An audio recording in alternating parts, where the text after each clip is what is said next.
Hello, hi, it's me, Markus. Today I'm going to show you a quick guide on how the adventure mode in Diablo 3 Reaper of Souls works, since the chat is always filled with questions on how do I unlock adventure mode, where is it, why can't I click on it, and all that kind of stuff. So, you unlock the adventure mode by playing through the whole campaign mode.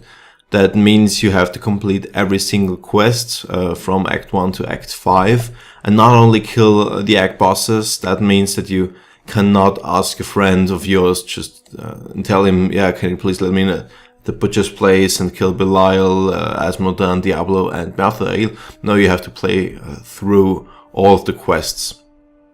And you don't necessarily have to be on level 70, but normally if you have played through all the acts on quite a decent difficulty, needn't be Torment 1, you normally have level 70 already, but it's not a must. So that's the normal UI as you might be used to. And if you click on here, Adventure Mode, as soon as you have unlocked it, the Options tab disappears because obviously you can't choose an act to start with.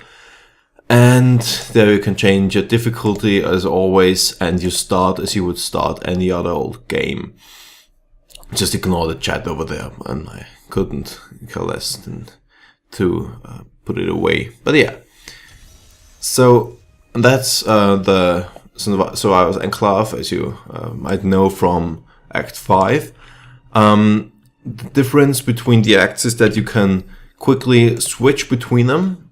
So as you can see, that's the map. You can get there by pressing Tab or M, and it's the point on the left. If you click on the minus and not on the plus, you can switch to the big map of Sanctuario. And here you can choose which act you want to play in. You can see over there, there's little treasure chests, and basically what you need to do in adventure mode is complete so-called bounties. As you can see there, if you hover over the exclamation mark, there's always 5 different bounties, and most of them are kill some kind of weird bosses or all this stuff. And if there's a chest, you get double the blood shards. What blood shards are, let me just put it up here, is these little thingies, and you can exchange them at this kind of merchant called Kadala or Kadaila or whatever, and you can buy equipment there, and it's just like gambling in Diablo 2.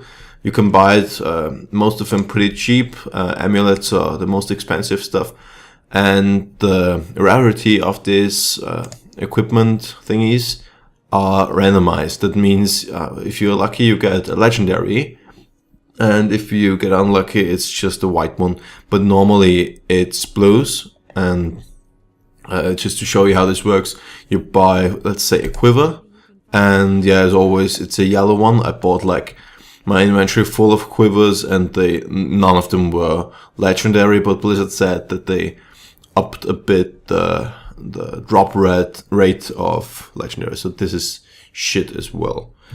Still have my level 60 quiver, but yeah, that's how blood shards work. You get them from bounties, as I said. Also from completing all the 5 bounties in a single map. Let's just quickly go to Act 1 because I love Act 1. For example, here you can complete the thingy Eternal War. That's kind of, no, how's it called? You know what I mean. If you played through the Festering Woods, you have most likely come across the bounty Eternal War, and here your goal is to complete it. There's also some bounties called Kill, and then randomized character, which basically is a rare mob you have to find, and there you can kill generic bosses and all that kind of stuff. Sometimes you also have to kill act bosses. I, for example, went to Act 4 once and had to kill Diablo, and this was a bit of a pain in the butt because I was freshly on level 70 and I played on Torment 1 and didn't want to change to Master, because if you complete the 5 bounties, as you can see down there, you get a reward. Each bounty gives you a reward as well, for example, like 100,000 gold and a few XP. And if you complete all 5 of them, you get a soul called a Horadric Cache. These thingies give you a bit of extra bounty, and if you click on them, right click on them, you kind of, oh, that's my first legendary from this stuff. Oh my god, that's so cool for the video. And as you can see, it spills out a few items. It's kind of a cool thingy to get extra. And some keys, emeralds, and just let me quickly collect this. What is this thingy? This really is the first legendary I got from this. Yeah, it's shit, but yes. Some legendaries only drop from these Horadric caches, or cubes as you want to call them if you are used to Diablo 2. And also, as you might have seen, that drops some items that are called Rift Keystone Fragments.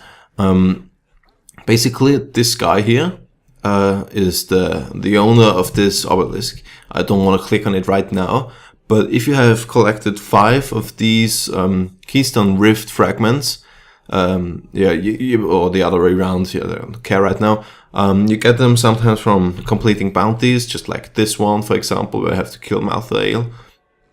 And then you get some blood shards and keystone fragments.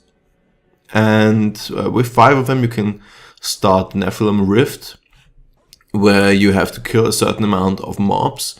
And it's about 200, 300, maybe a bit more.